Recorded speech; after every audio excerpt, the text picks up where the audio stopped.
മുകേഷ് MLA-ക്കെതിരായ ലൈംഗിക പീഡന കേസിൽ വീണ്ടും മൊഴിയെടുക്കലാണ്. പരാതിക്കാരിയായ നടിയുടെ മൊഴി വീണ്ടും രേഖപ്പെടുത്തുന്നു. ഡിവൈഎസ്പി KV ബെന്നിയുടെ നേതൃത്വത്തിലാണ് മൊഴിയെടുക്കൽ.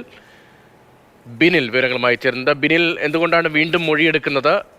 എന്തൊക്കെ നടപടിക്രമങ്ങളാണ് ഇന്നുള്ളത്? രതീഷ്, മുകേഷ് MLA-യുടെ കേസ് അന്വേഷിക്കുന്നത് ചേർത്തല ഡിവൈഎസ്പി KV ബെന്നിയാണ്. അദ്ദേഹത്തിന്റെ നേതൃത്വത്തിലുള്ള അന്വേഷണ സംഘമാണ് ഇപ്പോൾ പരാതിക്കാരിയുടെ നടിയുടെ മൊഴി രേഖപ്പെടുത്താനായി അവരുടെ ആലുവയിലെ ഫ്ളാറ്റിലേക്ക് എത്തിയിരിക്കുന്നത്.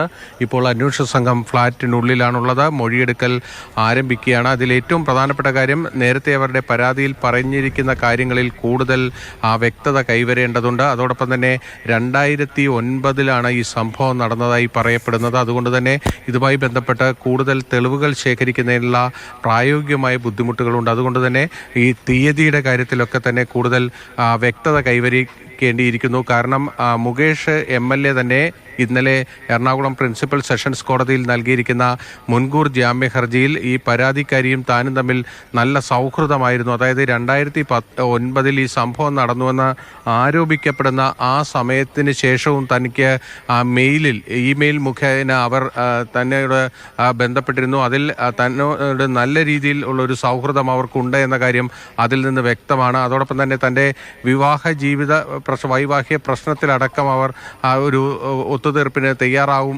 ദാമ്പത്യ പ്രശ്നങ്ങളിലടക്കം ഇടപെടാമെന്നവർ അറിയിച്ചിരുന്നു. അങ്ങനെ നല്ല രീതിയിൽ സംസാരിച്ചാണ് തങ്ങൾ പിരിഞ്ഞത് എന്നതിന് ഉദാഹരണമായി ആ മെയിലാണ് അവർ പ്രധാനമായും മുകേഷ് കോടതിയിൽ ഹാജരാക്കിയിരിക്കുന്നത്. അത്തരം കാര്യങ്ങളിലൊക്കെ തന്നെ പോലീസിന് കൂടുതൽ വ്യക്തത കൈവരിക്കേണ്ടിയിരിക്കുന്നു. കാരണം 2-ാം തീയതി മുൻകൂർ ജാമ്യ ഹർജി പീഡന കേസിലാണ് മൊഴിയെടുക്കൽ നടക്കാൻ പോകുന്നത്. ബിനിലാണ് അവിടെ നിന്ന് തത്സമയം ആ വിവരങ്ങൾ നൽകിക്കൊണ്ടിരിക്കുന്നത്.